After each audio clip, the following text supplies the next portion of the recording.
Yeah, the only time I would ever eat without a television or earbuds in or something would be if I'm eating with people. That's the only time. I would never sit in silence and eat. It feels psychotic to me. I know it's not. Yeah, but to me, feel it's like, weird. No, Yeah. it is. You can't. I can't be alone with my thoughts. I need stuff. No, you're 1,000% correct, Ferg. That is the most accurate thing ever.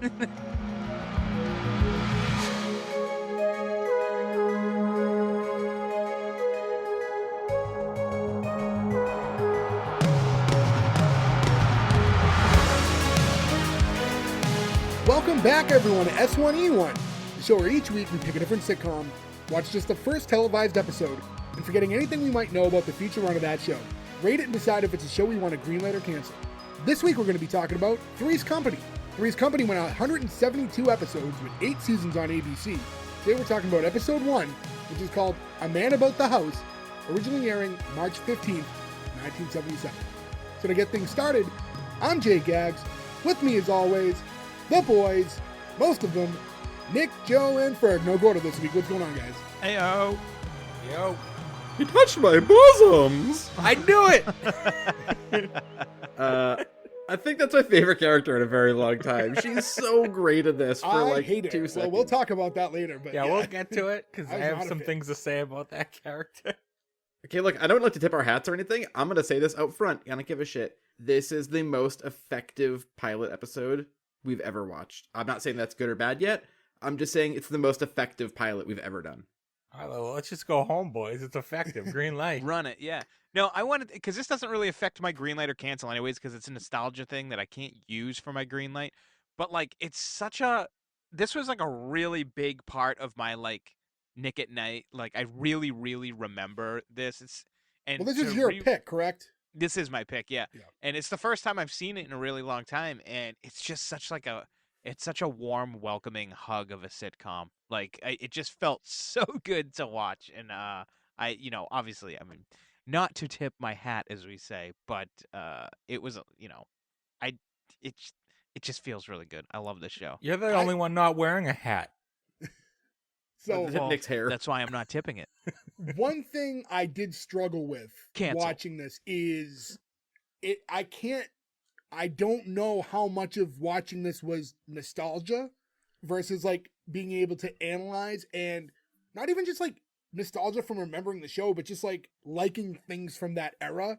So like this show is such a time capsule in itself just to watch it, so I really did like, there were times when I'm watching things, I'm like, this is stupid, but I like it. Like, I don't know what's going on. John Ritter falls on the bike in the beginning, and you're like, "Yep, okay, we're back. I'm fucking here." You horny Ritter, you. Oh, he's so horny in this episode. Horny Jack, man. He's up there with the horniest. I was gonna say he's rivaling Horny Frank, who is married to Suzanne Somers in Step by Step. So, And they even mentioned that's Frank. a shirt. They mentioned Oh my God. Frank that Suzanne Somers has an interest in. I didn't put two and two together. oh, I didn't either. That's great. Yeah, I love the idea that she's dating a pre-Dallas Patrick Horny Duffy. Frank in this one. Patrick. And I do want to mention real Duffs. quick, S1E1pod.com is where you can find all the links to our social medias, Instagram, X, formerly Twitter, S1E1pod on those. But again, rate, review, subscribe. I mean, if you're listening to us now, you know how to hear us, but all our socials will link to that too. Shoot us an email, do whatever, but we like interacting with you guys. And I will say, probably a couple weeks removed by the time it happened, but recently we've been getting messages from a few of you because like all those like Spotify raps have been coming out, and to see like we're on some of your lists, and it's like so crazy to me, and like I'm super thankful. I want to say thank you to any of you guys who reached out or anyone who didn't, that we still ended up on them. It's just Blown big away. time. so wild. It's just Blown like, away. just I'm just we're all just really old friends talking about TV shows, and the fact that so many of you enjoy that and listen is just awesome. So again, thank you guys for that. Yeah, big thanks. Just a Thanks couple for numbers. me too. No, Ferg didn't want to say thank you. He's just That's doing why it to Gordo's follow not us. on the episode right now. He was so disgusted by our fans. He was like, "Fuck them. I'm staying off this one." So a couple quick numbers. IMDb has this show ranked 7.5 is the out of 10. Rotten Tomatoes had no critic score for the show as an overall, but 94% audience, super high. Right where it should be. That's one of the highest I think we've seen. We've been around almost long enough to qualify to be one of their critics. I kind of want to go on and do like critical reviews on all these old shows that don't have critical reviews. Yeah. You know what happens Yeah. this is what the audience scores, like 94 huge, and I've said this before. Any show that's not like contemporary from like when Rotten Tomatoes started, is people going back and like rating shows that they like. So Right. that's what messes it up. So I think you're always going to see elevated scores from audiences on older shows. It'll be very interesting to see if things now in the streaming era, if there are things that like, because they're going to exist in a sort of evergreen place, right? Like if you could go back and you could watch a Pretty Smart 20 years from now, I'm sure you can, to whatever Netflix turns into. Yeah. Is somebody who has sort of like rose tinted glasses for this era gonna think that's like a really fun, interesting show? No. Like, will that change it? I mean, I hope not. That show's like the fucking biggest dog shit we've ever covered. But it's an interesting, we'll have to check. If we're alive in 25 years, knock on something. What show? I missed what you were talking about. Pretty smart. The Oh, one where that yeah, ugly no, smart no, no. girl and that really So- pretty girl all hung out. So I mean, here's Well- the thing that I was thinking of when I was watching this. It's like I know that like the idea of us as a podcast is to get critical, and sometimes the good doesn't pass, and sometimes the bad does get passed. But I think more times than not, you're seeing that there's a reason that some of these shows are successful, right? Like I said, I'm not going to tip the cap, but like I don't see this getting fully canceled on our podcast, right? Like I don't know how you guys are voting, and there's plenty of those episodes that we've done. Like obviously they're going to like there's a reason that they were successful. It's Yeah, because but they were. it is interesting to look back, because I think when what we do, and you look at a lot of those shows, some shows, I think to their credits, like know who they are right off the bat, and they kind of have their rhythm. But there are shows that find their way. Like they're okay, but they Yeah, right. early on was nowhere near what it became. And we have canceled some big shows. Yeah. So Yeah. I'm just saying Sorry, more times Blossom. than not, that's probably not going to be the case. It is crazy with shows like this, though. They last so long. They go through such interesting periods. Like, I'm sure we'll get into it, but anybody who's watched this show, I know Nick, you watched it a lot too. I think we've all watched this a lot as kids. Like, there's a lot of cast changes as you start getting towards the later seasons. People leave. In the first season, he's not in this episode, but like Larry, who's John Ritter's best friend, is like a pretty big presence in the show.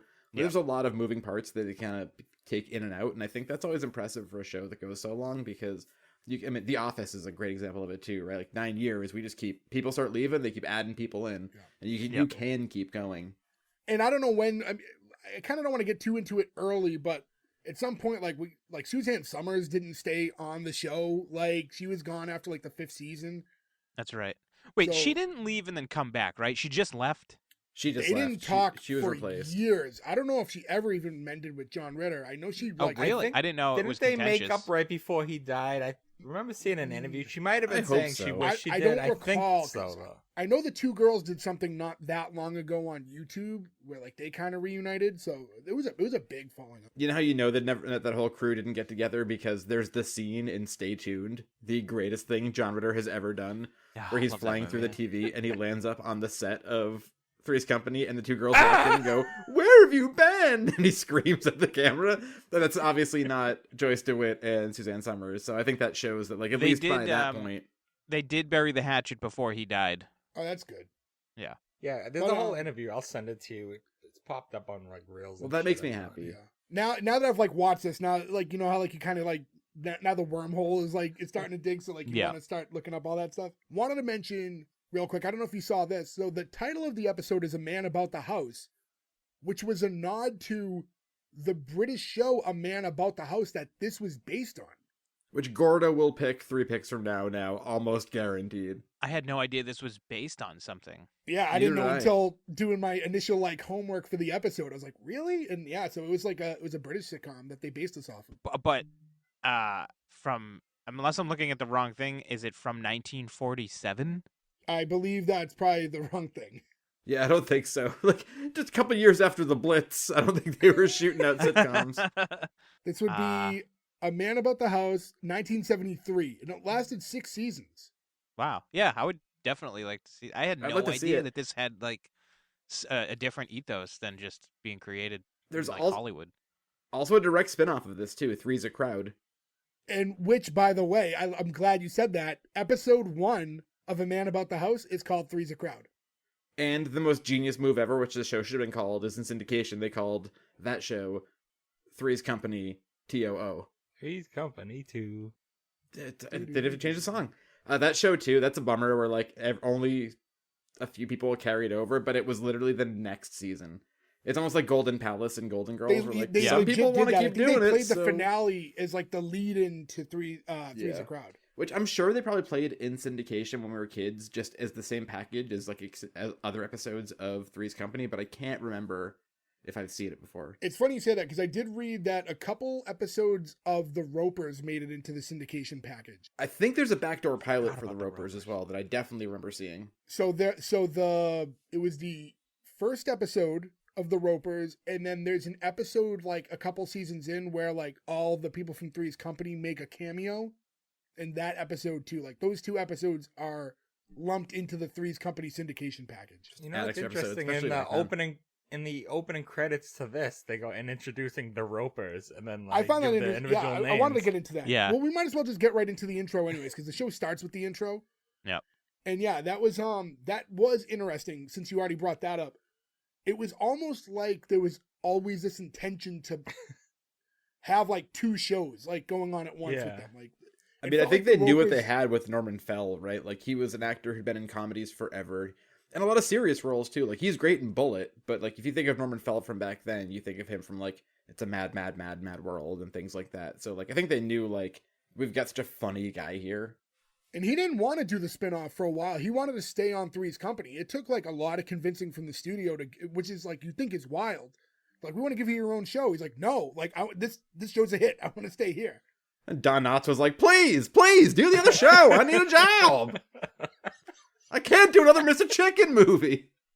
I don't know. Yeah, it's funny, but that whole thing with the Ropers, so as I was reading about it, so he was iffy on doing the show, right? He wanted to stay with Three's Company. Obviously the show was a mega hit, so he wanted to stay on the show. They gave him a promise that was like in the contracts. If the show didn't last past the first season, they would be invited back on a Three's Company. Like it was like a clause in the contract. Show lasted a season and a half. Ugh. They canceled it mid-season, second season. And then he tried, like he went to the studio, like trying to see like, hey, can I please come back to the show? And they wouldn't let him. Like, well, technically you went over a season. Poor Norman Fell. That's so sad. And you wonder like if that's deliberate. You know what I mean? Like, was that deliberate? Did they renew it just to get out of having to put them back on the show? Like, maybe okay, they just really wanted that Don less Knotts money. Energy. Yeah.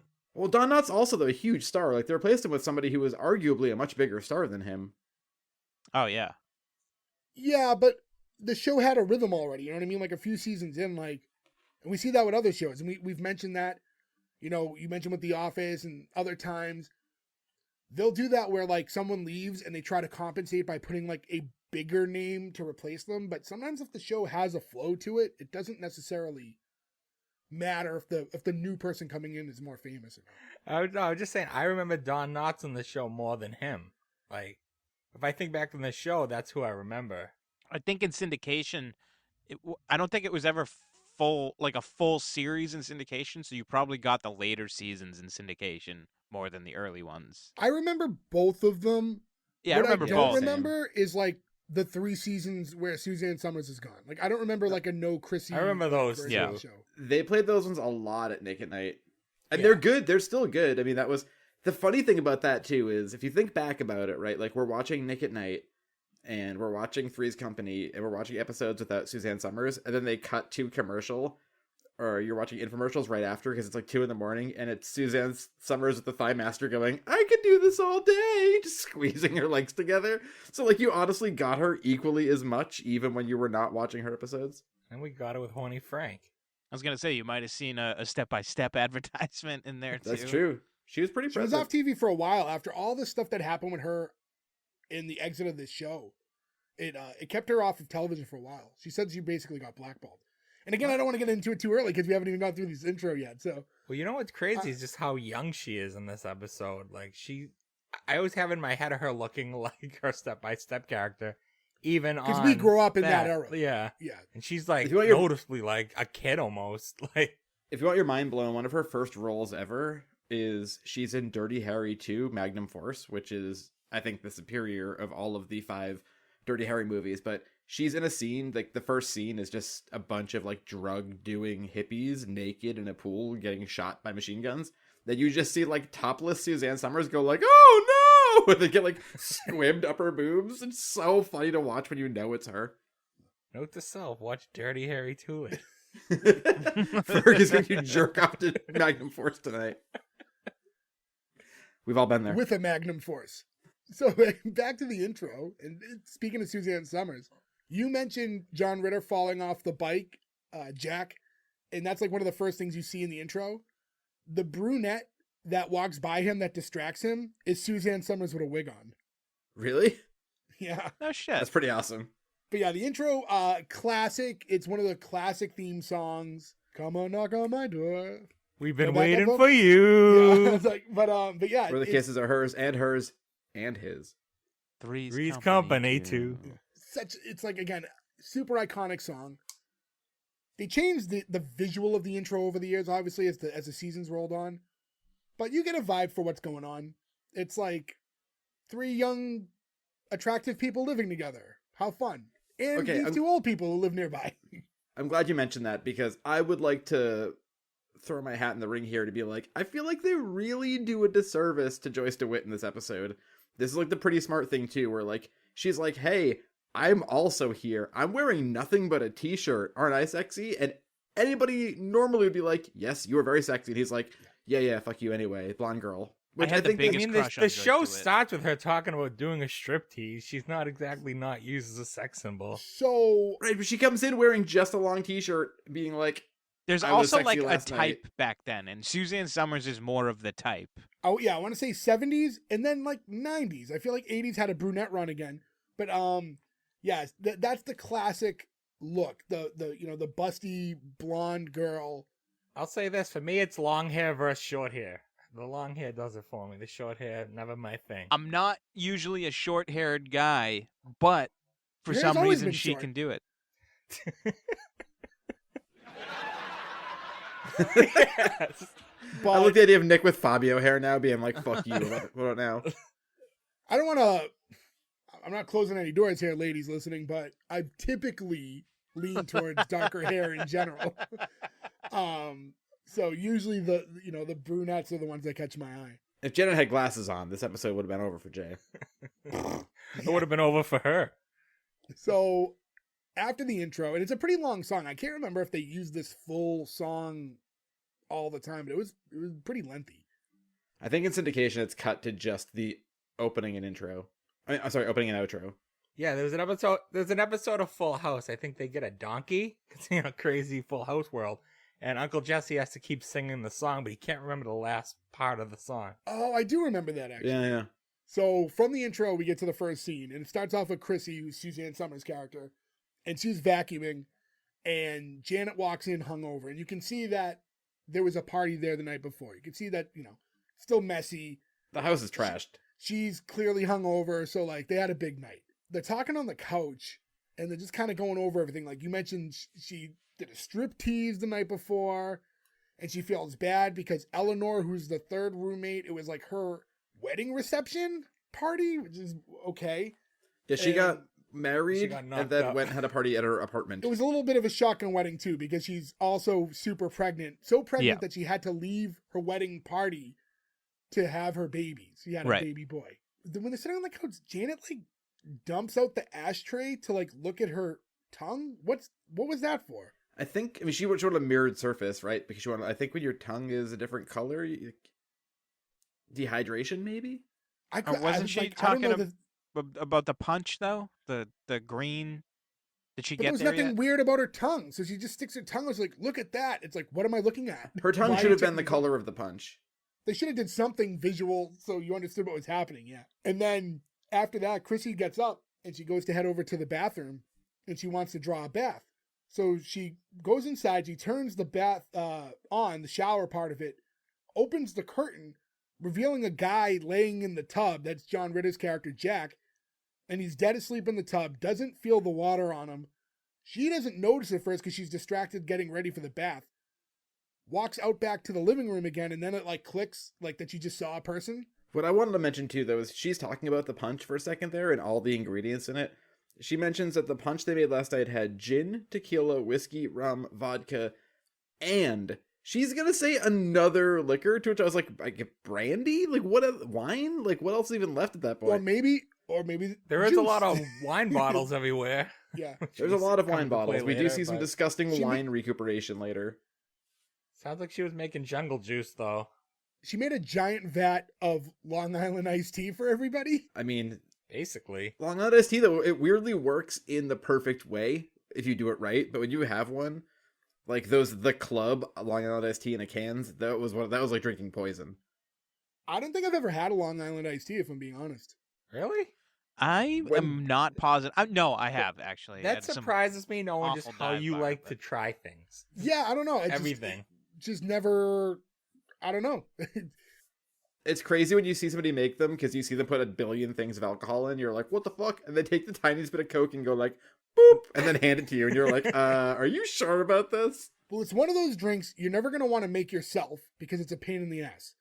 And then if you're at a bar, when you're younger, when I'm like more apt to try things, like, I don't know, it's like that seemed like too expensive of an experiment at a younger age. It's not a cheap drink at all. Like tastes that or very like a good. hurricane or something.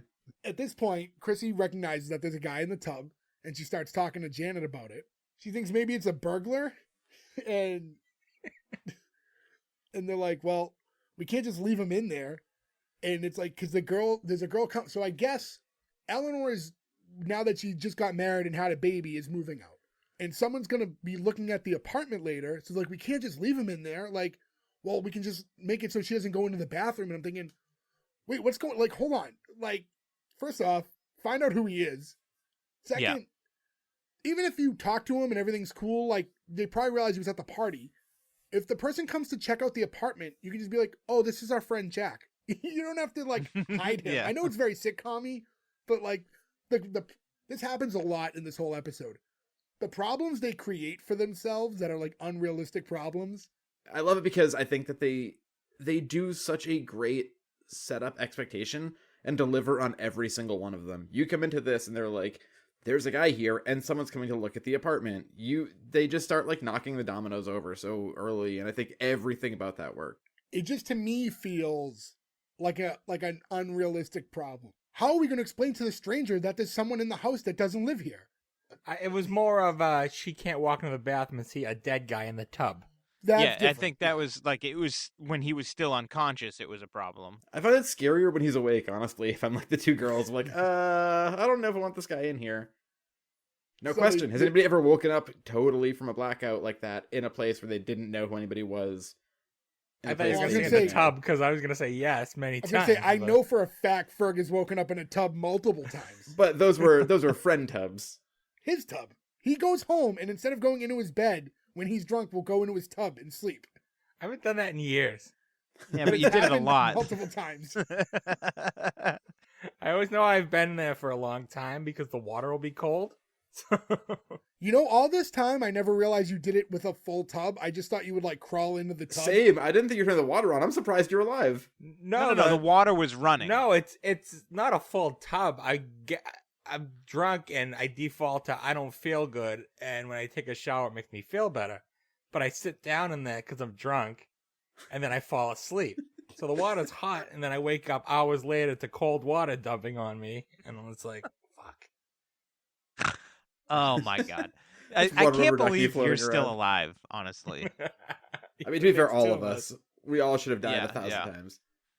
No, but I only say this because I know he wouldn't care me telling it, but my roommate, who you guys know, on the 4th of July years ago, was staying at a friend's house and couldn't get in the front door that night, and so fell asleep on their like enclosed front porch and woke up to their neighbor poking him with a broom because he was at the wrong house. And they were like, "You're at the wrong house. Just go next door. I think that's where you're supposed to be." He's To like, be fair, "Oh, that's shit." best case scenario. I had a friend who fell asleep at an ATM, like in a booth. They're warm in the winter. I've Yeah. slept with a group. I've crashed an ATM booth before in New York. What? That probably I've- smelled great. considering the people you were probably with. Yeah. Like, well, you're middle of the winter, right? You don't have a ton of money, right? You're up there. I was up there playing a show. I'm like 18 or whatever, right? And the trains run all night, but the buses don't go. And the trains are so confusing in New York, especially when you're like 18 and drunk. So we're just like, okay, well, we got kicked out of this diner after a while, so we're just gonna go stay at the ATM booth. Is at least heated. So we stayed there for like 2 hours until it got sketchier than we needed it to be, and we left. As you retell the story, you realize it was still a terrible idea, right? Of course, yeah. I mean, look, All right. and all of the the stories. only logical thing. Again, 18 and drunk though. Like I can't, Why don't you stay in a car? No one had a car. We took the bus up. What about the bus station? The bus that we took did not go to the station. The bus we took dropped you off outside of McDonald's in Chinatown. So, R.I.P. Fenghua. yeah. The two girls walk back into the bathroom together. Jack's still sleeping, but now the tub has started to fill up, and he slips under the water. And because of that, he finally wakes up because his body in self-defense mode is preventing him from drowning. And I will say, right from the bat, John Ritter's physical comedy is just next level. He's so good at it. He's so natural at it. Like there's no, I don't know how to explain it either. Yeah, it's just he's just very fluid with his movements. It doesn't look overacted. It's not embellished. Like it seems like maybe what would be really happening.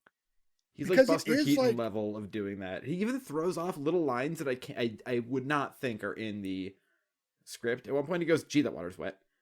And he just Also, says it very quick and very low, and it's just a funny line. It's just rattled off, and no one responds to it. Like, I think he's just going for it. I'm also pretty sure that when he gets out of the tub and slips that was real. I couldn't tell. Yes. I was like, either he's like elite level with his acting and physical comedy, or he really slipped. Because when his sock went to the ground, it like his foot slid out, and I was like, "Jeez." It's Yeah, like he could have fast. really I don't fucking know hurt how himself. he caught himself. And when that's all happening is when he's introducing himself to the girls. He says his name's Jack Tripper, and he was at the party last night, and that he was one of the guests. He said he came with a friend who knew one of the gate crashers. So does that mean they just crashed the party? Yeah, they crashed the party.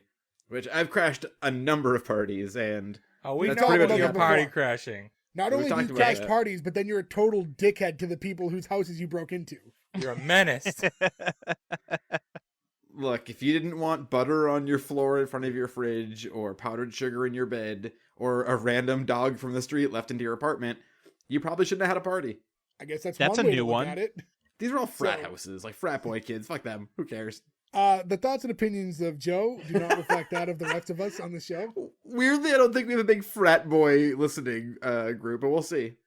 I'm not You here don't to. know. Frat boys become frat men, and men like podcasts. Old men. So to all of you frat men out there listening, pay no mind to Joe. There's definitely one guy who was like, wait a minute, I remember being at a party once where I slipped on butter in the fridge and a dog bit me, and he's gonna come and punch me right in the face, and I completely deserve it. Joe's That's just the guy running that around the ruined house our like toilet with fucking, Easy Mac. he's like fucking Kevin McAllister in the house, just fucking setting up booby traps the whole time. The exploding I can't tote believe you didn't bag. get your ass kicked more. Yeah, it's pretty surprising actually. To be honest with you, because usually the target, if you're the least likely, if you look less like you should get punched in the face than one other person you're with, that other person is the one who's going to get punched. And without naming names of one of our friends who was usually in those scenarios, he was usually the one who got punched in the face. Was it Gordo? It was not Gordo. So when they're talking, they're asking what he's doing in the tub, and he's like, I don't know. He's like, all I remember is I had that terrible punch, and then everything went black. Must have been some serious punch. Well, I mean, we every know booze spoon green. it was very boozy, and apparently tasted like shit. But Yeah. you go to a party, when you're younger, especially, I don't know what age exactly they're supposed to be. I'm assuming like late 20s is the Well, expectation. Jack's in college though, so I think you're supposed to assume he's maybe like early 20s. Yeah. At that point of your life, you drink whatever's free. Oh yeah, someone offers you free booze, you just take it. There's a nice little joke there too where he asks, he's like, isn't there a third person that lives here? And like, oh yeah, like she just had a boy. And he's like, yeah, she must have, because obviously she was pregnant when he saw her. So. That one actually took me a second. I was like, oh, haha. Me as well, yeah. I was like, what's that joke? Oh. So, and he was ready to leave. He's like, oh, I gotta head out. And like, oh, well, you can't leave like that. And it's like, oh, take your clothes off. And then that, somewhat sexual. So you get like a crowd laugh. And Why can't he leave wet? They live in what, California? I guess they're just being hospitable, and they're like, oh, let's at least send you off with dry clothes. But Plot I would have device. left wet. I would have just been like, I'm sorry, you'll never see me again. I'm gonna deal with this. I mean, I've like left parties How like that in the morning awkward. covered in puke and stuff. You just leave. So my thing is like you were so drunk you fell asleep in a bathtub and didn't notice the water get turned on. There's no way your head is in a clear space 5 minutes later and you're cooking breakfast for people you don't know. Like that was the most unbelievable part. some I've seen people you cook well, breakfast pretty hungover. No, to Mm. me, here's why I think they're younger because of that. yeah, Because try doing that now True, yeah. versus doing that when you're 22. When you're 22, you can bounce right back. When you're 37, it's not the same thing. John Ritter was 28 when this was filmed. Like he was really 28.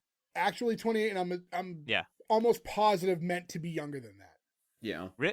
Yeah, maybe. He does act very youthful. So whimsical. He's spry.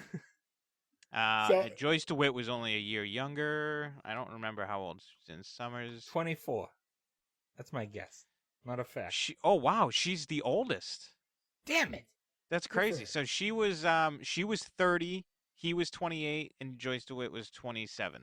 I will say, though, they don't say that they're students, though. They're just friends who are roommates, so they could be older than Jack's character. Yeah, true. Yeah, they're not classmates. So from there, we cut to the Ropers' apartment for the first time. It's just them complaining like that party kept them up all night, but then Mr. Roper was just kind of like upset that he wasn't invited. It was like a weird lane, like, I wouldn't have minded if they invited me. Also, and Mrs. Roper is proto-Mona. Yep. Like, Mona is just... Prona. Like, I didn't place it together until we watched it this time, that Mona is basically just playing Mrs. Roper. She's just a single Mrs. Roper. Yeah. Wow. Good call. Mrs. I'd Roper, say the who's best wearing kind a of Miss wig. Roper. She does not have curly red hair. She has straight blonde hair in real life, so she wore a wig for the show. Can't Which is have two crazy, because you blondes. see her in other stuff, it takes you so long to figure out who it is. And then as those two are talking, there's so many. Here's my thing. I think I'd say at some point we'll have to cover the Ropers because I haven't Yes. seen it to like know one way or another. I think they have great chemistry, right? And they're both doing a great job.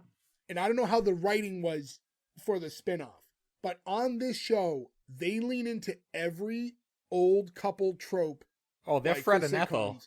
Yeah. That's all it is. It's like you could like it's so they're good acting. They're good acting. They're good actors, but it's they are good but at it's- acting. but the script is very very generic for those two. Like at all times, it's just well, you don't have sex with me. It's like, oh, these kids are noisy. It's like it's all that stuff all the time, and it's a lot of that. Like they go back to the you don't fuck me thing so much. Oh, I mean that's their whole thing forever. Like Yeah. until they leave. Like that's what it is. I do love, though, that at the beginning of this, if you've seen the show, you understand it more, but Mr. Roper never looks at the camera and breaks the third wall. He always looks right near the camera to break the third wall.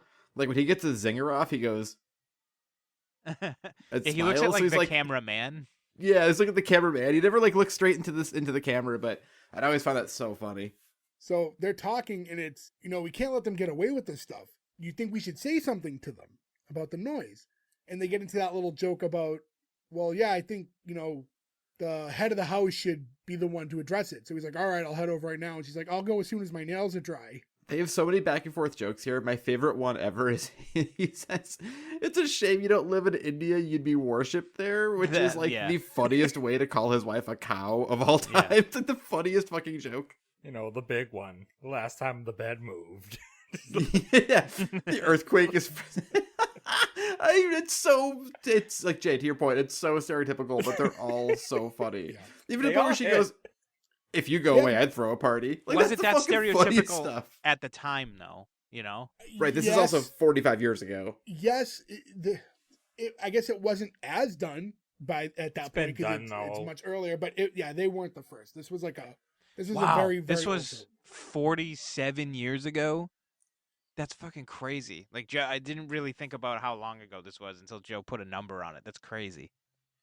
It is when you think of how old you are, and you Yeah, realize that's that what the show always didn't kills me exist. is- yeah.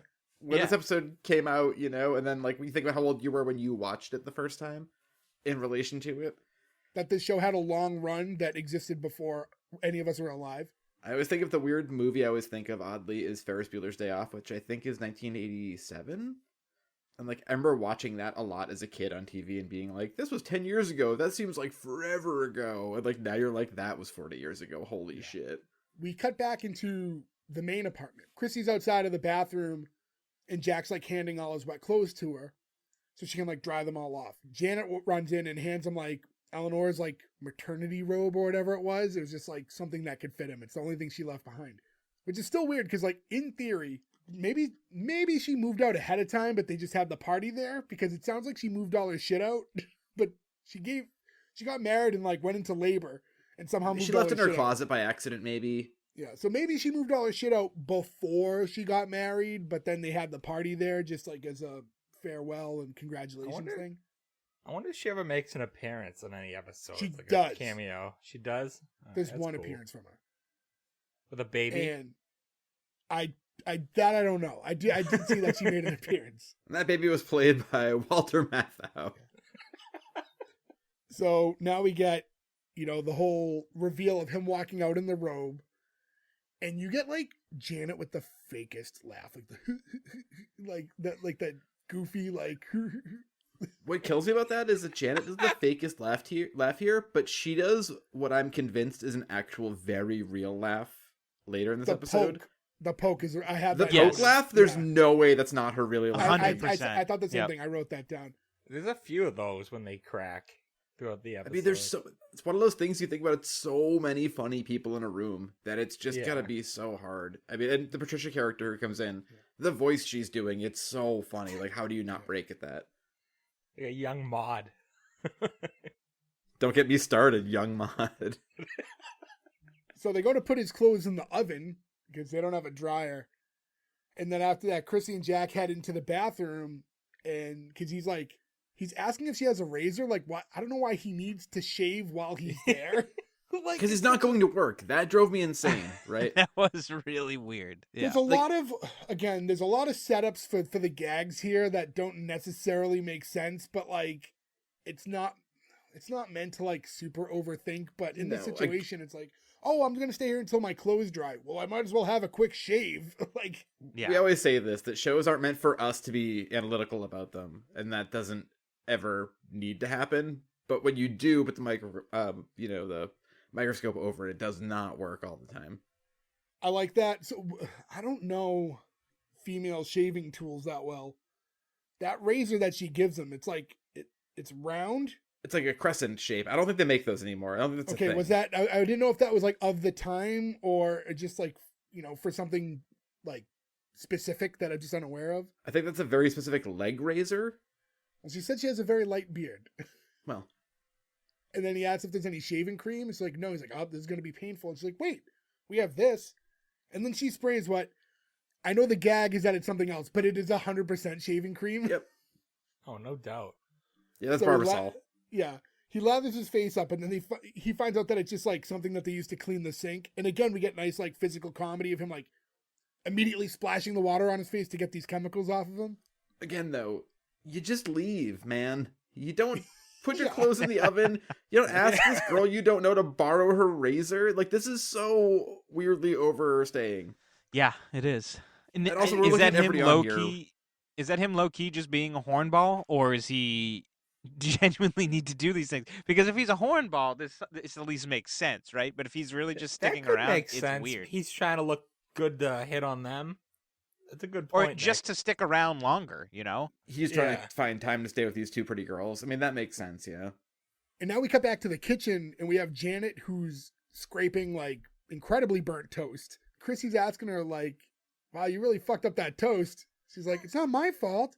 Eleanor didn't leave the recipe. And it's like, That's a joke that does not land in this one. Yeah. I feel like one thing about this episode that things change down the road, and not even right away, because like Chrissy's character after a couple seasons becomes more ditzy. She's not quite at that level that we kind of know her more as in this early episode, but they're both kind of the dumb one in this episode. Yeah. And it's like there's not enough of a dynamic change between the two. Not that one has to be smarter than the other. They're both like helpless, you know, and it's like you wonder how they even function, but I guess they needed Eleanor there. It's the part we didn't see. Maybe that's why they need Jack to show up. I was gonna say it would have come in handy to meet the other character to see like she babied them and took care of them, but Yeah, I would like a scene of Eleanor maybe the day before the party. yeah. Also, how do you fuck up toast? It just pops out of the toaster. You know, if coming from Ferg, that means a lot. Like, if Ferg's like, "How do you fuck this up?" It's probably actually pretty easy to make. It's weird that Ferg prepares bread and hot dogs the exact same way. He's just a toaster man.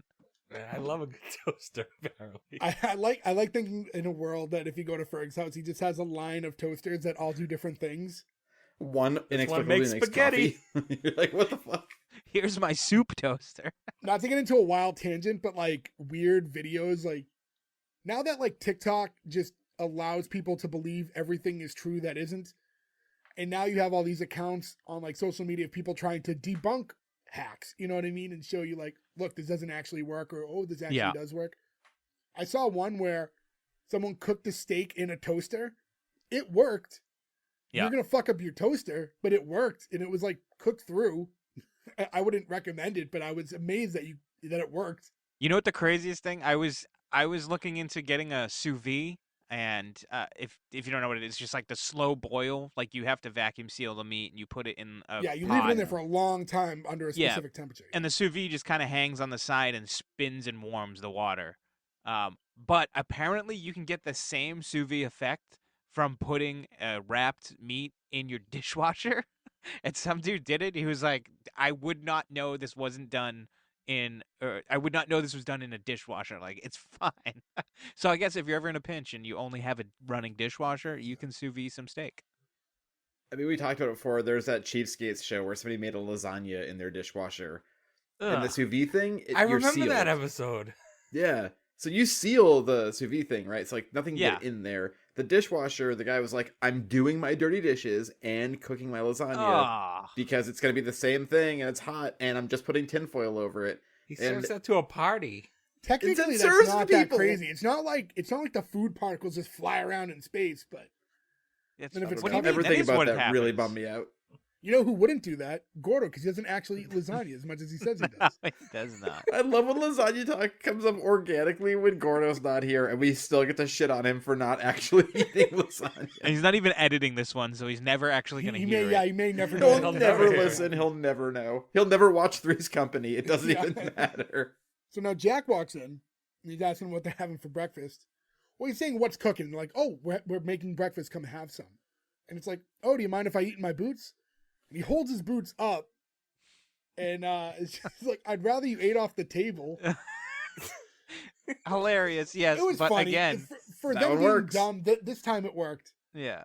Why would And- they care if you Yeah. put your fucking shoes on, though? Like the lengths they go to write some of these jokes are so silly. I was wondering if that was a term I was unaware of. Like, does eat in my boots mean like eat and run? You know what I mean? Like, you mind if I eat and then like? Where's he bounce right out running? of He here? doesn't have No, fucking because he's clothes. holding his boot. I was So trying to it's give the benefit of the literally- doubt. I don't know. You know that old timey expression, eating your boots?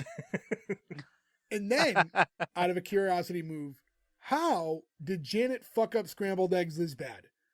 She warns him ahead of time that the eggs aren't that good. He's like, oh, I'm sure they're delicious. And Did it again, his runny? acting, like, grade A. He takes a bite and just his, like, tasting it and being disgusted, but, like, in a realistic way that was a little Yeah. subtle, and then goes, this is horrible. He is so close to Tim Allen in Christmas with the Cranks eating after he has the Botox in this scene, and it made me so happy.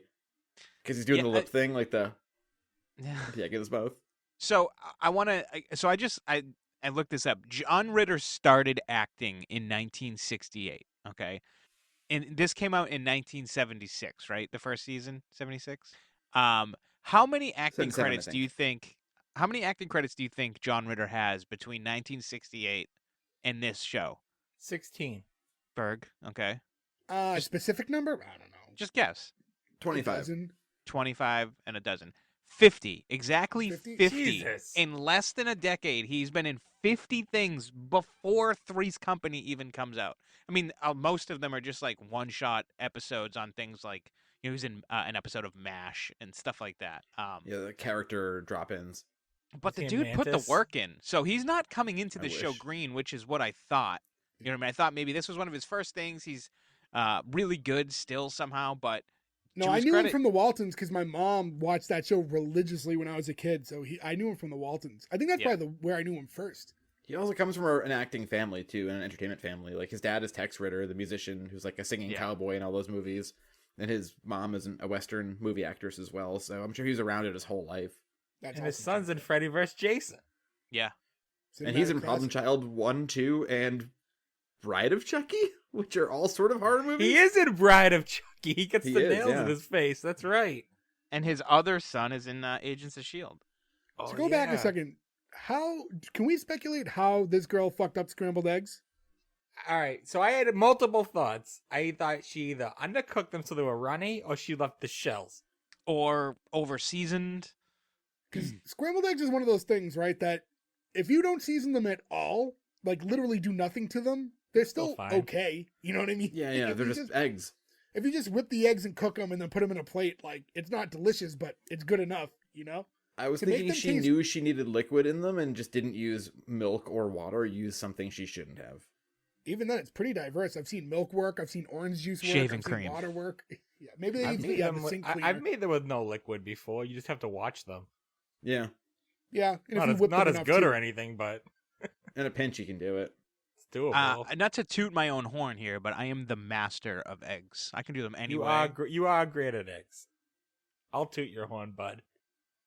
Nick is I the, actually- Reminds me of I went away with Jay's brother once, and so he like we're just at like a B&B, and the first morning we're there, Chris is scrambling up like a whole bunch of eggs, and I was like, oh nice, Chris is making breakfast. No, dude made a half dozen scrambled eggs for himself.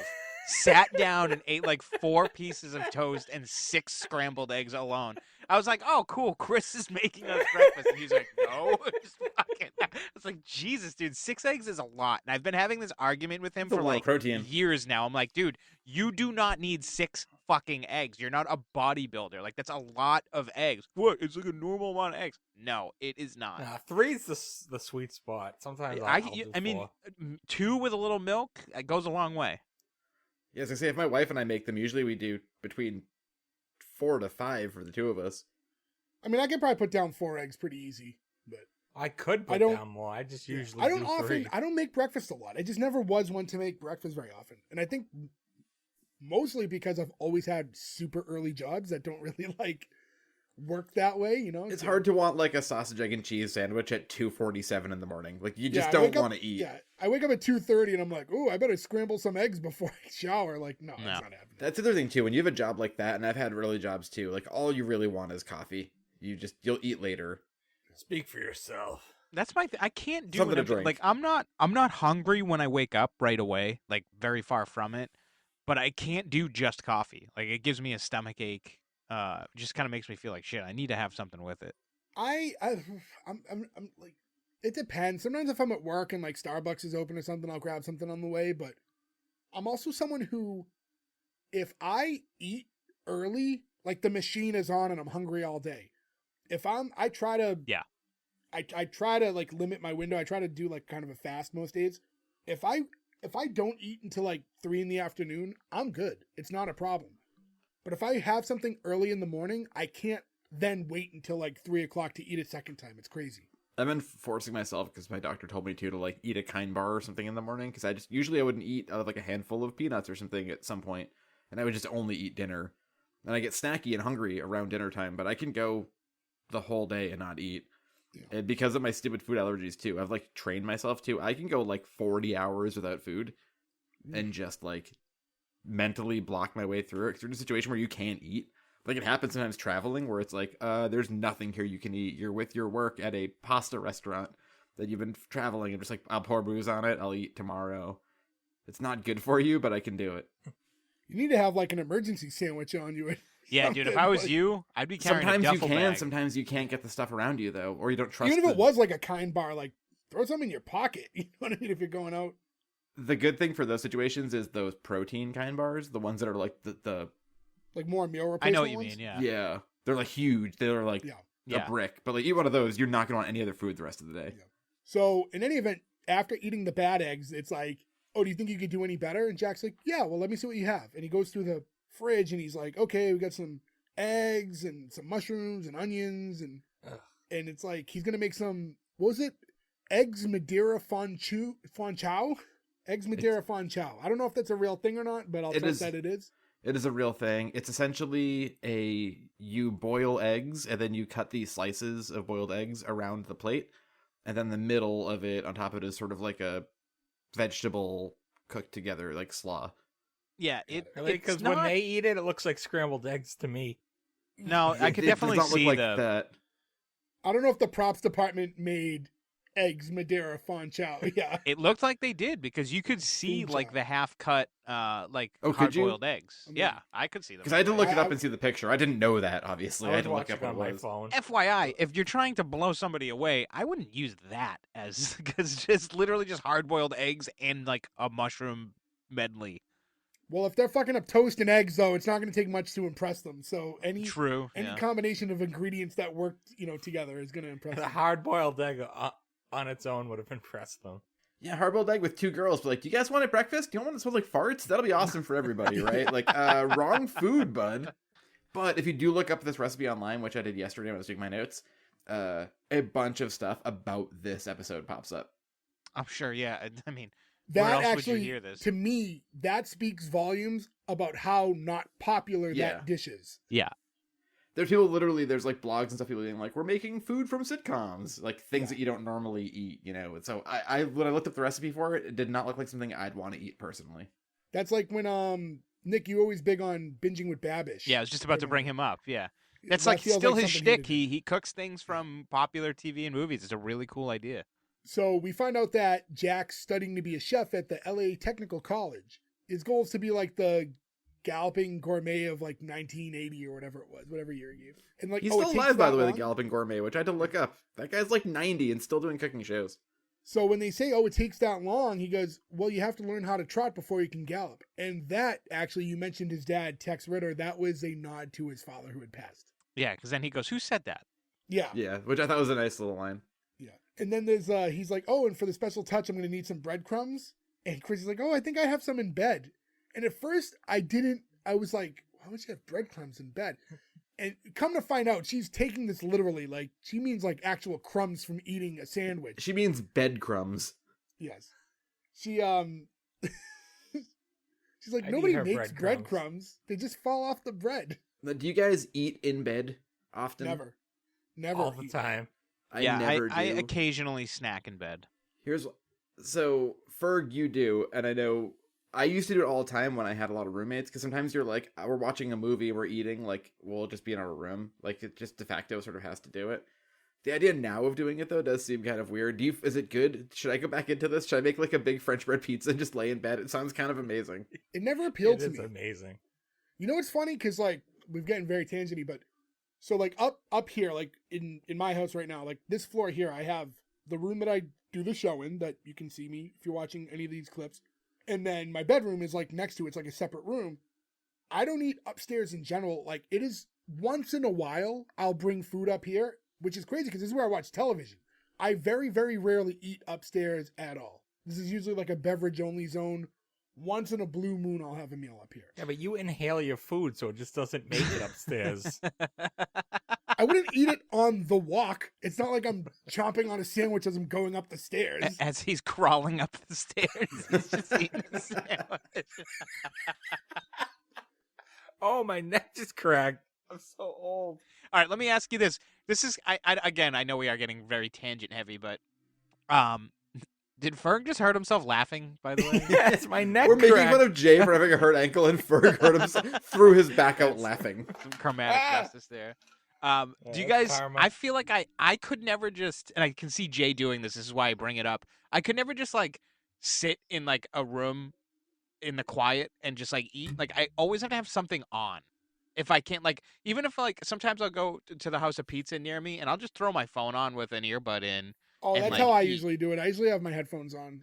That's I mean, not I just live with food, headphones though. on. I need to be entertained at all times. I'm the same way. I need like 14 points of stimulation. So I can't work out without also like listening to a podcast and playing solitaire on my phone. Like I have to have a million things happening at once or I can't concentrate anymore. I think we've all broken ourselves to a good degree about that. I think about the pre-cell phone days. Like we all had jobs where we had break rooms. Like, and you just would watch whatever scratchy thing would come through on the TV that had no cable while you ate your like grocery store sandwich for that day because it was better than just sitting in that room alone with no noise. Yep. The only time I would ever eat without a television or earbuds in or something would be if I'm eating with people. That's the only time. I would never sit in silence and eat. It feels psychotic to me. I know it's not. Yeah, but to me, no, it's like, weird. No, it Yeah. is. You can't. I can't be alone with my thoughts. I need No, you're 1,000% correct, Ferg. That is the most accurate thing I mean- ever.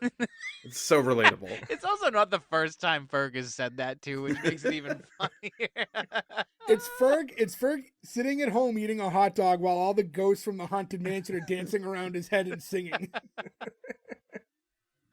Oh man. So Janet has to run out of the room to get some wine for him. They don't have a bottle on hand, but she's going to fashion one with all the leftovers from the party. Oh, so gross.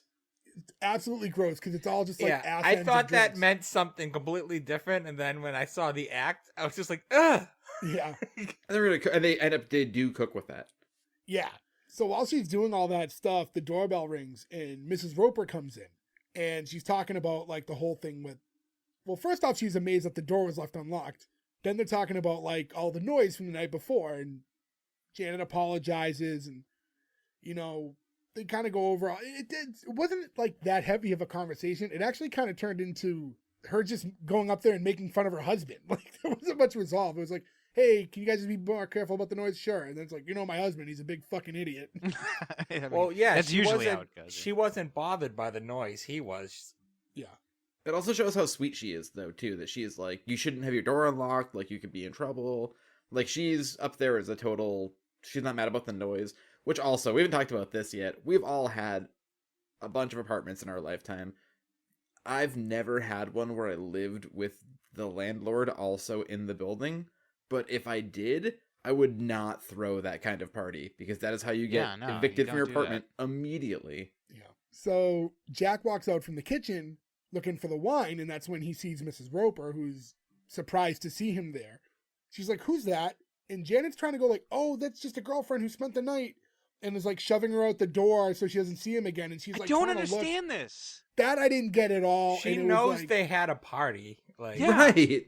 Why can't there just be a person there? even if they didn't have a party, that's my friend Jack. He's at my house because I'm an adult and I have a friend over. Like, the idea of like, you can't see this guy here, like, it just didn't make any sense at all. Well, okay, so that's kind of my thing too, is the whole over like arching thing with this thing is that the rope, like they had, we all know how the episode ends, but like, why should the landlord have that much say in how much, in who's, you know, they're paying the rent, like, I've had it And- happen. and two other people are vouching, like, but who there cares? is like a, when you move into a place, you still have to be accepted. Like they pick, you know what I mean? Like it is the landlord's discretion who gets to live in their house. Yeah. So whether or not it's like valid reasoning or not, whatever, we can put that aside. And we can acknowledge, we'll talk about at the end because that's the reveal at the end of the episode why it happened. But here, just being just a guy who's over the house, there's no need to hide him. Yeah. The apartment I lived in for a while that Nick ended up moving into later, we moved into that apartment because the apartment we looked at first, the realtor was like, yep, and this is the bedroom and this is the bathroom. The only thing is they don't allow sleepovers. And we started laughing because we're adults, like, no sleepovers? Like, yeah, the landlord doesn't want anybody who's not on the lease spending the night. And we're like, so if somebody, like, meets somebody or, like, somebody's sister or brother wants to stay over, like, nope, the landlord won't let that happen. And we're like, How the fuck would they know? okay, yeah, I don't know, but it was so weird that we were like, can you show us another apartment? There's no way we're going to Yeah. agree to stay here with that kind of weirdness in the air, you know? they must have got burned in the past where they had a tenant who was like, oh, that's just a sleepover, and they had someone living there for free. Like for a long sublet or time something. Yeah. Yeah. Now we're back in the kitchen and the three of them are all in there together. And they're asking him if he, you know, studies cooking full time. He's like, no, just like on the weekdays, like, you know, for a certain amount of hours. And then other than that, he's just doing odd jobs. And they're going over what they do for a living. she says she works in a pool. He's like, at this point, he's very smitten by her. You can tell that Jack is very into Chrissy. She means a typing pool. So it was a kind of a weird I don't know joke what at the that moment. means, but She's like a receptionist. I thought it meant like she was in like almost like a pool for like temps. You know what I mean? Like I mean, didn't- probably No, a typing something pool is a similar, yeah. very specific thing Oh, is it? pre-computers. Yeah, so basically you hear all the time in old shows and movies we watch, like, oh, they're going to school for typing, right? Like, you'd have basically all of these people who there's like a third department of an office, and when somebody needs someone to come and like take notes or do the minutes for a meeting, they grab somebody from the typing pool. So they're basically like utility players for the whole office. Mhm. If you've ever seen, you may have seen this, have you ever seen the slasher movie 10 to Midnight? It's Charles Bronson slasher. no, I haven't seen that one. You should check it out. I think you'll enjoy it because it's a pretty good 80s slasher. But all the girls that are getting killed are like typing pool girls, and they keep showing up and being like, girls, another one died! Is Miss Garrett in this movie? Miss Garrett is the main typing pool lady. Jack he must be fully awake now because he's turned on the hornball when it comes to Chrissy big time at this point. That's how you know he's young, because he can be that hungover and that horny at the same time. Like, nobody... He was super normal towards them at first, and then all of a sudden he's like, wow, you're a typist with a body like that? It's just like, oh, it doesn't get in the way. Which is funny. And that's a very He's like sweet, innocent line for Chrissy to say, though. And then, yeah, so he's like, because he says flat out like, no, I think you're great looking. Chrissy's trying to go like, oh, Janet works in a flower shop. Isn't that exciting? He's like, yeah, terrific. Goes back to looking at her. And doorbell rings. Chrissy goes to get the door. And this is when we meet the potential new roommate, Patricia. Star of the episode. I hated Patricia so much. I love can't her believe so you like much. her. I get it that she's annoying, but they turn on her way too fast. Like, Yes, not Chrissy, that is true, the other but- roommate can't wait to get rid of her, and they really didn't have that many interactions for her to sour on her that quick. I just soured It on thought- like it bothered quick. me. I just thought that that character was so overacted that it took me out of it a little bit because she didn't come off realistic at all. That's the thing, though, because she doesn't act like that. That's not her real voice or anything, right? Like, they made a decision to make her be, like, this weird, stuffy sounding... She had to sound like that as the payoff to the joke that he thinks she's a guy later. Yeah. I mean, the payoff pays off, for sure. So before we even really get to meet her, like she goes through the door, but we cut back to the Roper's house. That's when Mrs. Roper's telling her husband, like, there's a man up there. And he's like, wait, what? And he's being told that this man is wearing women's clothing.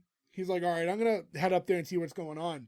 It was more, the other trope, by the way, was like, there was that joke about, are you sure it was a man? And it was like, yeah, I even saw some of the little hairs on his chest.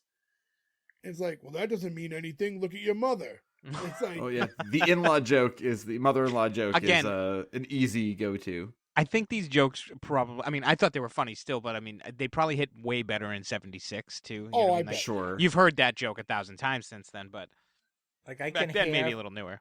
like, I can hear Frank from Everybody Loves Raymond saying that to Raymond's mother. Like, Yeah. Oh yeah. Yeah. I feel like this is also one of the look sideways, but not quite at the camera type of reactions from him, too. again, he says, like, all right, I'm going to go upstairs and see what's going on. We cut back to the apartment where Chrissy and Patricia are talking. It's a lot of, she's showing her the room. She's like, oh, it's like, it's small, but it's like, oh, but most of the time I'll be out here with you gals chin wagging. And The voice is so good. My friends call me Pattykins. Okay, And, Patricia. so she's like, you can just tell Chrissy just doesn't like her right away. So she's trying to get her, right like, away. to walk over to the other two to just kind of not have to be alone with her. So they take her over to like the kitchen area. It's like, oh, we found this guy in the tub. It's like, she's like, really? I found a spider in the bath once. She no sells we found a man in the tub Yeah. and just goes on a fucking spider story. And there's that whole like, I've kept a plug in it ever since because of the spider. And the girl sidebar. It's like, apparently not, like, because she just won't shut up. Yeah, they're getting so mean to her here too. I mean, this is where we're coming into we talked about earlier, where like the actual real laugh of the episode too. But I did really like this line, was you mentioned like when she's like, "Oh, like my friends call me Pettykins," and then she just goes, "Oh, okay, Patricia. So the thing is, like just establishing I'm not your friend." You catty bitch. I loved it. That's And a I tough thought it thing, was done- though. Has anybody here ever had to do that before, where you get roommates unsolicited from like the want ads or the internet? Because When I That- first moved out of my house, I moved into a situation where I had random roommates because there was like a room available. And if you remember my first apartment, a friend of ours, already lived there. There was a room available, so there were 2 rooms available. So me and another friend took the rooms, but the 4th bedroom was occupied by 2 flight attendants who were like that was like their crash area when they were in Boston. So they weren't there often. But that was the only time I lived with like random people, and that was very, very short-lived. I mean, we saw like it wasn't us, but somebody who ended up becoming our very good friend, who officiated our wedding, my wife and I's wedding, right? A friend of ours had an apartment, people living upstairs. It was an all Craigslist scenario, and we ended up hitting it off with this dude, right? Became lifelong friends with him, but the people up there were fucking crazy. To the point where like one of them tried to commit suicide. He like came home. And, like, it was just, like, the most insane stuff. And, like, that kid ended up getting arrested, and he was, like, there for that. And, like, came out of the shower, and the cops were, like, arresting this dude. It's, like, you just hear, like, these weird nightmare stories of, like, just living with a total stranger that I'm so glad I never had to deal with. Now imagine all of this in Southern California in the 70s. Like, it's gotta be a fucking crapshoot. Like, in 1977, too, we're at the Hillside Stranglers. We're only a couple years away from Richard Ramirez, the Night Stalker. Like, this is, like, serial killer time in California as well. So now we have the doorbell ring, and this is when Mr. Roper shows up. He sees Patty and immediately just assumes this is the man that his wife saw earlier. He's So so as soon mean as- to this poor woman. So yeah, as soon as he walks in, Take it's off like- those clothes. He's like, "There you are. Yeah, those clothes don't fool me one bit." Like, take them off. He's like, You didn't even "I sound like beg a your girl." pardon. I love you doing the voice. Yeah, you do it really well. Because she's got that transatlantic accent, too, for Yes. some reason. And he's like, "Who do you think you're fooling?" And he's like, "Anyone can see those aren't real." And then as pokes her tits. He pokes her in the chest, and his reaction sells the entire episode. He Yeah. fucking kills this scene so much. "You dirty old man." It's a And the that's- bag. Is that the The last classic you see of purse hit. him? Oh, no, you see him at the... Never mind. I was Yeah. going to say, does he just run away and you never see him again? No, but he comes back. At the Yeah, end. and he's like, "It's a mistake anybody could have made." He's like, "Those don't look real." And he's like, "I mean, they look like a and he just runs out of the room, which is funny, especially when he's an older guy. So to see him just jet out the door in panic was very funny. But the "you touched my bosom" Uh. line killed me. I like broke into like loud laughter, and I was at work trying to be sneaky. And Janet's watching- real laughter as well. Like, She we was all laughed definitely at that, and legit so laughing. did she. We're like, I don't know if it was a first take or something. Like, maybe they did a first take, and it was so funny, and her real laughter was so good. They were like, there's no point in doing this again. But they caught lightning in a bottle in this scene, for sure. Well, they needed a real laugh because our fake laugh earlier was so Her bad. fake laugh is not good, yeah.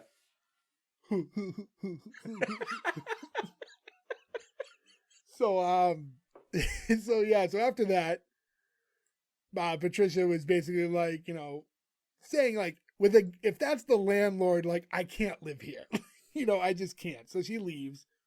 And when the door shuts, like, the 2 girls are very excited because now they don't have to tell this girl no, apparently. That's when Jack pops out from the kitchen. He's like, "Oh, come and get it." And the girls go back into the kitchen. And this is where, well, again, he's like super into Chrissy. So he sits her down. He's like, "Oh, sit right here." And like, pushes her into the table and everything. And then Janet's like, "Where am I sitting?" He's like, "Oh, just sit over there." Like, doesn't give a shit about her at all. Yeah. I feel bad that he pulls the chair out and then doesn't. And again, this is the pretty smart thing. We were like, at least be nice to the other girl who's also very pretty. Well, Yeah. I don't think that the idea is that Janet is unattractive. It's just that he is very into Chrissy. It's like, so he's Yeah. like courting her. He's not like, "Ew, Janet's gross." I also got the vibe though that Janet's into him. I can see that. Yeah, I mean, yeah.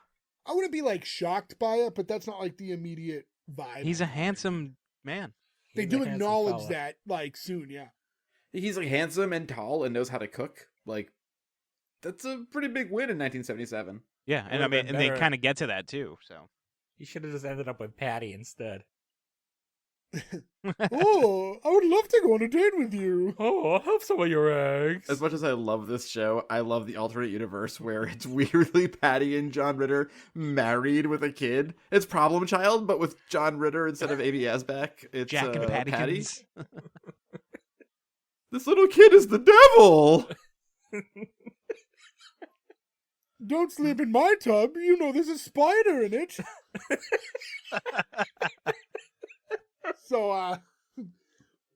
So anyways, they start, he sits them down to eat, and, they're very, very into the food. They love it. And he's like, he says any genius could have done it. He says, my specialty is, and he goes, je suis la jeune vie. And, That's Other- not what he says. that's what he French said. they're speaking. Joe, what did he say? You definitely wrote it down. I didn't. No, Joe. Oh. Oh, I actually didn't write this one down. Oh, wow. And in transcript, it just said speaking French, and I'm like, I'm not going to try to guess what he's saying. Instead, and then you try just- to translate. You it. pulled Yeah. back your childhood muzzy. Yeah, that's the only French. The Moulin Rouge line too, right? I don't have a lot of French in my repertoire. I think we talked about this once where I was working to work at Hootenanny once. This girl who's like younger, and she was she was French Canadian. And she was like, "Do you know any French?" We're just talking, right? You people in the stores, you're working. She was like, "Do you know any French?" And the only thing I knew was "Vive Quebec Libre, Vive le Separatiste," which is a lyric from a song.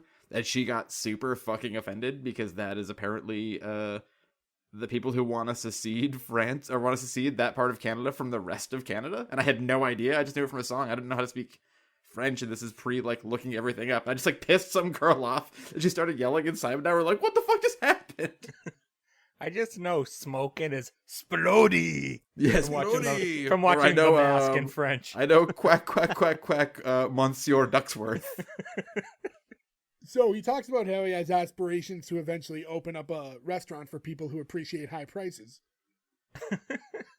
He said how much he enjoyed making the food for them, though, because he doesn't get a lot of opportunities to practice because he's been staying at the YMCA. Because he can't, afford a place on his own unless he finds someone to share an apartment with. So is he homeless? Convenient. No, living at the YMCA you're isn't staying at the homeless. You live at the YMCA. You can have a good meal. It's in the song. You can have a good meal. But how does that work? I don't know the It's like the a dynamic of- hostel. Almost. Yeah. It's like a hostel. You can rent basically a hostel room and a bed for Okay. very cheap. So it is your room for an extended time. You can say, I'm staying here for Yeah, yeah.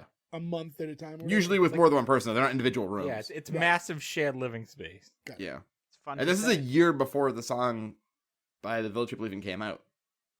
Well, yeah, they didn't create the YMCA. No, but I'm Like- thinking, Yeah. do you think they watched this episode and they were like, have a good meal, have a good time, it's fun to stay at the YMCA? I think this was inspiration. YMCA's don't exist like that anymore, right? They're just Not in all, that like, capacity fitness anymore. centers or whatever the fuck they are. Now it's just somewhere you can go to swim and play basketball. Yeah. For a lot of money. We looked at the YMCA here. We're like, oh, there's a gym and a pool. Like, how much is it? We're like, that's insane. So But when maybe he they did that so revealed- they could weed out those people, right? They're like, people here are coming here dressed like cowboys and Indians and or are nefarious characters. Let's just make it expensive. Oh, great! There's a construction worker here. Can you help it fit? This place seems to always be under construction, and that must be a bad spot because there's cops everywhere. I don't know how I feel about Joe calling them those people, but all right. Joe's opinions do not reflect that. Oh, you were taking that out of context. So upon realizing that he's been staying at the Y, this is when the girls who are coincidentally looking for a third roommate have that, are you thinking what I'm thinking? And then they go to sidebar outside, and that's when they have the conversation like, he'd make a great roommate. But we can't just rush into this and let's go over all the pluses and minuses. He's a great cook. Plus, he would protect us, from things going around in the area. Plus, he's very good looking. They don't agree. One says plus, one says minus. This is Janet telling Chrissy, hey, listen, This is a minute of Janet telling Chrissy she's a whore. This is all that is. She's You will telling not her- be able to control yourself. Well, I'll say this. It wasn't, I didn't pick up on that like you're a whore, but it's like you are easily led into situations by charm. You know what I mean? Like, Yeah, you I think are horror's gullible in that regard. a bit tough. I think that she is easily swayed by Yeah. men, and if you've got one who's good looking and around all the time, then it's going to be just a matter It's of time. heard you both say she's easy. But Yeah. it's like the intent. It's like there's a difference between I like, know what you mean. Yes. easy I to know. nab and like she's just horny and wants to screw dudes all the time. It's like a different thing. She's just kind of slutty. But with good intention. She thinks Also, You know, once again, Well, hey, that's look, I'm the- not kink shaming here either. If you want to be slutty and that's your thing, that's fine. We're just saying that that's not what they're trying to intend here.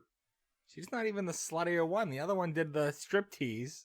No, she At the tried to party do a the night striptease, and there were before. times that nobody wanted her to do it, which again leads me to the why are they being like, we don't want you to strip. She did a striptease that put somebody into labor. yeah, when they're talking now and they're talking about how Chrissy was talking to that guy Frank and he seemed nice and he said he wanted me for a friend. Yeah, and then the next night he brought the friend. And I was like, are these jokes So serendipitous. for this time? Was this racy or is this right when the world's like really shifting? Are they ahead of the curve or like right in the 77, middle I of, think when- I think we're curving, but it's still pretty racy to be like, this guy wanted to have a threesome with this blonde girl. Yeah. And there was like I didn't mention it earlier, but there was like a threesome reference from Mrs. Roper when she was talking to her husband when Yeah. he jumped out of the seat. So there's a lot of like sexual innuendos and stuff. And I was just, it's tough because without like thinking of a bunch of different shows and not living in that time period, I'm trying to like put myself in that space. Like, was this common for shows to be this sexual or is it like starting to turn that way at this time period? We're a few Yeah. years post All in the Family breaking down things and making it a little more open, I think, but I still think this is surprisingly sexual for the time. I don't know. So, Mr. but- Carter was pretty horny. My thing about this is, does it change at all because the AIDS epidemic is right around the corner? You know what I mean? Like maybe this was like common, discussion or, writing for these things. And then the AIDS epidemic comes and they don't want to, glorify it as much. So maybe it's not discussed as much. Well, I will say this is right smack dab in the middle of the like between the free love era and the like safe sex. Now there's like deadly disease era, right? Because like that starts rearing its head around the early 80s, and this is 77, and like the Summer of Love is like 68, 69. This is like kind of right in the middle before that. Yeah. I mean, yeah, right. I just think like there was probably like they put the kibosh on like all the threesome jokes for a little while is what I mean. Yeah. So you probably didn't hear them during those. But weird though, if you think of a show like Seinfeld or something too, right? Where like every episode for the most part, until they have long storylines with them, somebody in that is in a very short-lived sexual relationship, and that's the whole Yeah. episode. So if you have 9 seasons of Seinfeld, right, like those people are sleeping with hundreds of people. So but I George think gets it's the way too subtlety much of it. ass. So anyways, like this conversation kind of wraps up with the idea of Chrissy telling her like, well, you're going to have to be strong enough for the both of us and basically keep me in check. And then, cause this is going to be a good situation if he moves in. And then we go back to the Ropers and now this is the first time we've seen him since touching that girl's tit. So now he's like all rattled. And he's like, I'm telling you, like, Helen, it was a woman. She's, I have a very sensitive finger. And I laughed very hard at that line. I don't know why I found that so funny, but I did point that out as being one of the funnier things he says here. you get the it's been a while since you laid your finger on me things, the classic we don't fuck things, but they're debating basically you said there was a man there that was not a man, so it's like they're both going to have to head up there at some point and settle this because they're not on the same page with what just happened. That's not your mother. That's a man, baby. But again, why I like this pilot so much, and we'll talk about it more as we get to the end of it, but like immediate payoff, setup, payoff. Like they really give you, and you know where it's coming, and it's still satisfying, which I think shows the writing is really good. So now we get back to the apartment and the girls had just propositioned the idea of him moving in with them. He's still flirting very hard with Chrissy at the time, but Janet's also trying to lay down like the actual like situation. You know, you're going to have to go in on us with everything, like food, rent, phone bill, all that stuff. And he's like, well, I'll have to think about it. And then he just looks right at Chris. He goes, I'll take it. Yeah, he does not, it's not even the 3 dots. It's not even like an ellipses. I'll have to think about it, I'll take it. Janet again makes it very clear, like, this is our room and this is your room. And if you make one false move, we take you right to the vet. Is that a neuter joke? I believe it's a yes, neutering joke, yeah. And they're like, okay, cool. So everything's agreed upon. He's like, you know, they tell him you can move in as soon as you'd like. As that's happening, the Roper Center. And this is when, well, now we see that there is actually a guy there. But first, Mr. Roper saying, you know, we're having a little disagreement about a certain matter of sex. Chrissy's like, you want to borrow a book? He's like, I don't want to borrow a book. I think they do that she gives Mr. Roper the joy of sex or something to read, or like the Kama Sutra or something. I love that idea. In the moment now they see Jack and he introduces himself. He goes, you know, hi, I'm Jack Tripper. Like, I'm moving in here. And that's when he's like, whoa, whoa, whoa. Oh, no, you're not. It's like, are you crazy? Like moving in with 2 girls? Not in my building, you're not. And again, I get it. We talked about this a little bit earlier. It is up to him to decide who moves in, whether or not it's valid reasoning. I don't know. And even then, like, what's he worried about? Like, they're all going to fuck? Like, who cares? They're adults in their apartment. Like, even if they did fuck all the time. It's not That's really what a I'm big deal. saying. I don't Yeah, get if it. they don't set the place on fire and pay the rent on time, then, like, you shouldn't care. You'd be Right. more mad at the 2 girls having a fucking giant party the night before. Right, but you're also talking Well, about, he like, was. an older guy, True. you know what I mean, from, like, from a different era. So, you know, it's the 70s, but this is a guy who literally was born in the 20s. So, like, his perception of what's, like, acceptable for, like, guys and girls, like, we're just getting to a point where, Yeah. you know, that generation was still, like, very, like, you know, you don't move in with, you know, your wife until you're married and stuff. And, like, that's just starting to break around this time period. So, I understand his mindset, but you're the landlord. Who the fuck cares? It's not your kids. Like, if they're going to pay the rent, whatever. As long as they're not destructive. Again, though, I think we're saying that from a 2023 perspective and not Right, and that's why I'm trying to acknowledge yeah. this guy was born 100 years ago. So it was a Like, different it does time. make sense for the time, right? Like, Archie Yeah. Bunker wouldn't have let that happen either, you know? So Chrissy and Jack head into the kitchen to get his pants, and there was a nice little, again, a little physical comedy bit when he's putting on the pants that are straight out of the oven because they're real hot. This is, I think, the And funniest... he tucks the blouse in. too. Thank you. First of all, he puts the pants on over his boots, which is funny to begin with. So now I'm laughing. Bell Like, bottoms.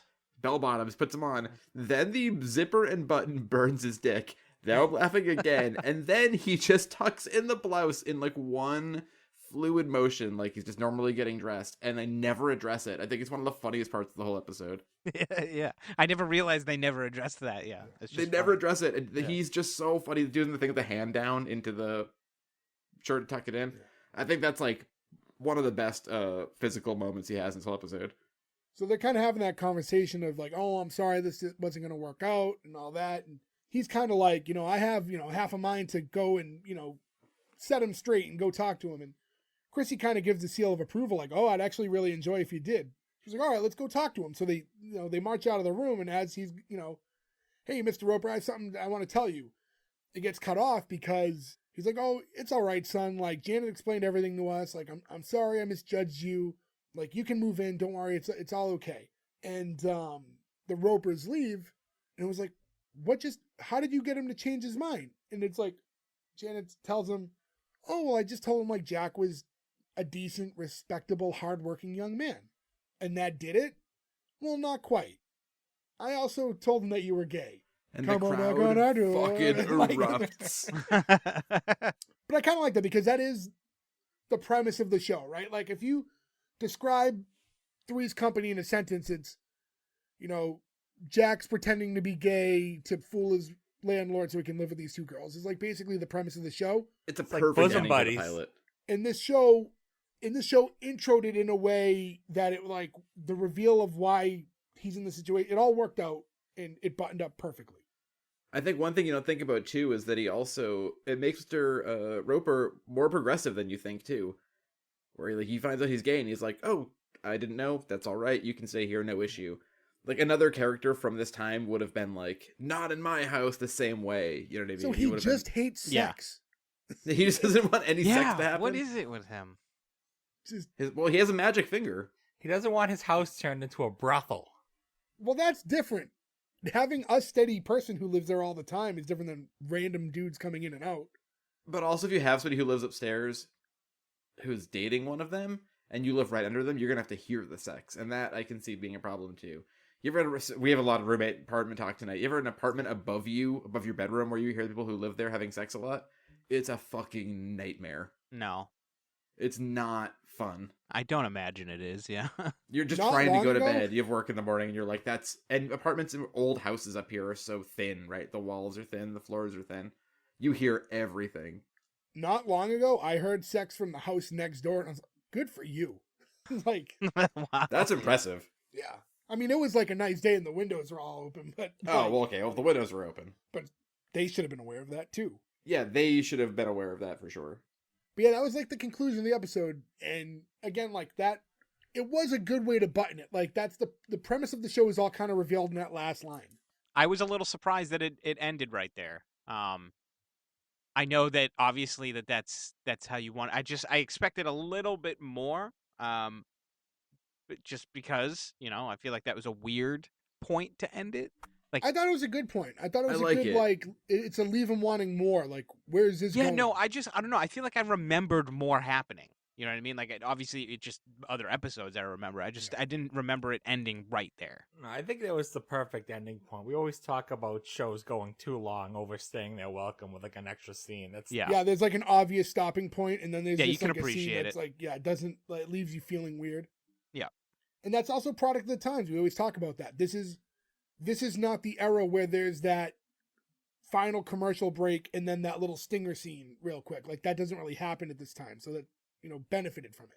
Which I think is good because you want, I guess, like those extra scenes that we see all the time now and that have been going on for the last 25 years, like it's really meant to be looked at as bonus content. You're not really supposed to look at it as part of the episode. But when you watch it now on streamers, now that it's not separated by the final commercial, it just comes off weird. That's why I always liked blooper reels, because blooper reels they're not part of the show. You know what I mean? Like, it's an extra piece of thing for you to enjoy, but Yeah. you don't have to sit around, and you can change it if you wanted to. It's not going to ruin the plot or make you not understand next week's episode. So yeah, I don't know if you guys have much else you want to say about the show before we move forward, but we covered the whole episode. So yeah, you know what, actually, real quick before we do it, because I kept thinking we would talk about it organically in the middle, but we alluded to it in the beginning, and I think we have to touch on it.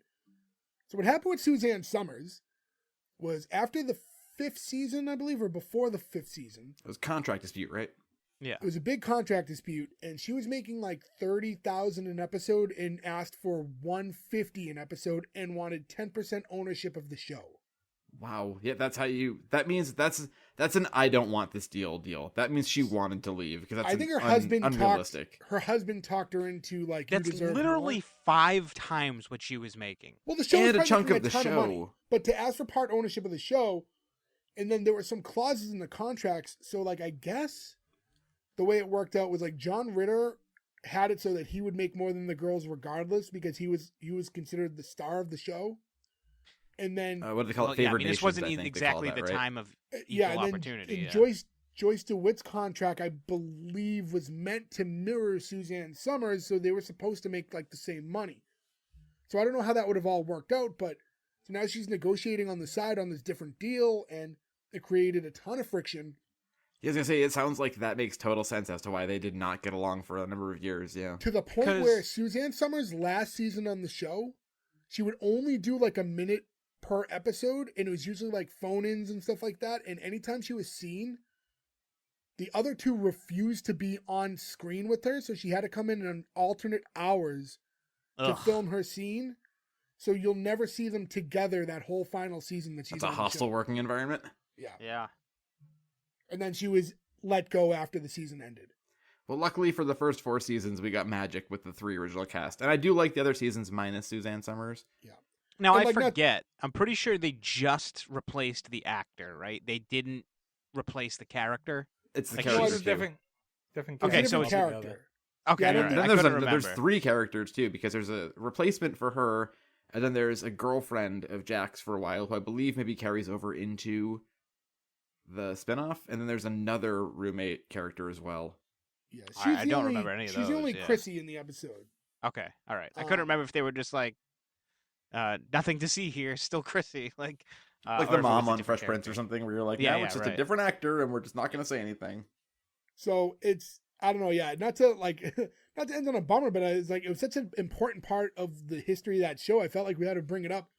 And it's sad because you watch this show and you see such great chemistry amongst the three. And to think, you know, like with so many other shows though, but like money gets in the way and it distracts everything and kind of creates, you know, the show takes a massive turning point after that because she doesn't stay with them. Also, I mean, I don't know what the scale was back then, but 30,000 an episode in the mid 70s seems like a fucking lot of money. It you also just have seems to like if you remember- asked for 60, maybe they would have kept you, but if you asked for 100, 100, yeah, like then you're you know you're going to leave. You don't want to stay. That's an I bet offer that you know they the won't accept. ownership was the actual sticking point, not even the money. that was probably a big part of it. Well, that too, right? Like, I think when she made that deal, it was very obvious to her and her husband that, like, they were going to leave and then go star in their own big show, and then she was going to be... That sounds It like a wasn't- Bo Derek, John Derek Yeah. scenario. in 1980, 30 grand was $112,000. So for every fucking episode, that's like, I don't know, that's like, And this is when I- there was I'm trying to- 22 episodes a season. But Yeah. remember, this show was probably their biggest hit show at the time, was probably making them money hand over fist. Sure. John Ritter was making a lot more money. He wasn't making that much at the time. I think he was at like close to 100 or something like that. So it's just one of those things, though. It seemed overly aggressive, and obviously caused this big rift, and everything kind of happened from there. It worked out though. She got Thigh Master, and then later she got Step by Step Step. by step at work. Yeah, but that was a big gap, and because she basically said she'd been blackballed from TV for a while. And What was the gap for Thigh Masters? It wasn't that. Well, remember, Thigh Master was a mid-80s? paid infomercial, though, so she was on TV all the time doing infomercials, not being on a TV show or Yeah. anything. Yeah, which and is Jay, probably I not- guess, so I guess she was asking for 150 because that was exactly how much John Ritter was making. okay. Hey, good for him. But I mean, that's a crazy gap. I mean, I understand like the show doesn't work without him, so he's obviously worth more, but that much more? That's Was like that Yeah. at his starting rate, you think? Or do you think he made that in his later negotiations? No, probably as time went on, because I had read it was less. I had read it was like 100, and I don't know the exact numbers, but you know, it got messy, and obviously there has to be more to it. Obviously, because Joyce and John kind of stayed side by side on that. They Right. collectively didn't want to work with her, so you know that says a lot if she doesn't want to work with him either. So yeah. And I also don't forget if we mentioned it, but R.I.P. Suzanne Somers passed away like a month ago. yeah, that Yeah, was pretty yeah. recent. And then unfortunately, John Ritter has passed quite a while ago. Yeah, Yeah, that was a sad day 2003. too. Joyce I DeWitt, remember though, that still with vividly. us. It was very sad, yeah. I feel like at some point we'll have to do like 8 Simple Rules too, which was the show he was like actively doing when he passed too. So Yeah. like, they Yeah, they were like filming Yeah, when they he had that- passed away. They had to they had a replace really him with awkward David transition, Spade, right? Yeah, he died like right, you know, while they were actively a show. So it was and that show was doing pretty well when it first came out. Yeah, it was a fairly big show. Yeah. But in any event, now that we've gone over all this sad stuff, let's get into the Green Lantern canceled. So I'll go in the order I see you guys in. Again, reminder, Gordo's not here in the event of a tiebreaker. We'll find out Gordo's vote one way or another, and that will be reflected on a graphic that we'll put on our Instagram. That's on S1E1 Pod. On Instagram, again, give us a follow there. But yeah, so Joe, I'm going to start with you. Yeah, I said at the beginning, I think this is the most perfect pilot we've ever covered. What I mean from that is, it shows you everything. It sets up everything. It's subtle. It goes setup, payoff, setup, payoff, setup, payoff, and then payoff. Do you want to keep watching this show? I think that's really economical in 24 minutes while also being incredibly funny and introducing as many characters as they did and the backstories of all these different people. This is a show we watched a ton growing up. I think it's kind of a weird, perfect 70s into early 80s sitcom. This is an easy green light. I think literally the best pilot we've covered so far. Nick. Yeah, I mean, it's I don't know. I don't feel like I need a lot of words for this. It's just a really good pilot. It's a lot of fun to watch, and I'm ignoring my nostalgia for this show as much as I possibly can. because I don't think it really matters. It's just a really well done show. Like Joe said, it's pretty close to perfect, very well cast, very well acted. Easy watch, fun watch. Want to see more, obviously. So yeah, very, very easy green light for Three's Company. Ferg. Yeah, I'm not gonna rock the boat too much on this. Pretty big cast, yet they did a really good job letting you know who everyone was. You got their personalities right away. Well told story. My one critique is some of the things were forced just to tell the joke, but you can say that about a lot of shows. It's near perfect. I would continue watching, and I did at the time. So yeah, green light from me. So for me, I talked about this earlier. It was, I struggle in that, am I looking at nostalgia? Am I nostalgic to the era? Is it just fun to look back at something that is so 70s and so different? Because I do have a lot of issues with a lot of the jokes didn't make sense. A lot of the practical situations didn't make sense. But I do like the chemistry between the actors, and I think John Ritter was really great in this, and I think his physical comedy was outstanding. So I'm giving it the green light, but I'm wondering if it's a real green light for me, because I feel like I would have picked apart other shows for doing some of the things that this show did, but I am going to give it the green light. So with that being said, 4 out of 5 for sure, and then we'll find out Gordo's vote later on. Again, go to S1E1 Pod on Instagram, and we'll have that graphic up for you later in the week. But regardless, it's a pass. So congratulations to Three's Company. You live on to see an episode 2 with us. I want to thank all you guys for listening again. S1E1pod.com is where you can find all the links to everywhere to listen to us, all our social medias. Give us a follow, rate, review, do all that stuff. It really helps us out. But in general, just contact us, and we really like talking to you guys. Like I said, seeing the Spotify Wrapped and all those things have been really cool. So just reach out. We like talking to you guys. We want to know the shows you want us to cover as well. So send us suggestions. But until then, I'll catch you again next week with another new episode. Until then, thank you. Goodbye. I think we got the best thrilling earthquake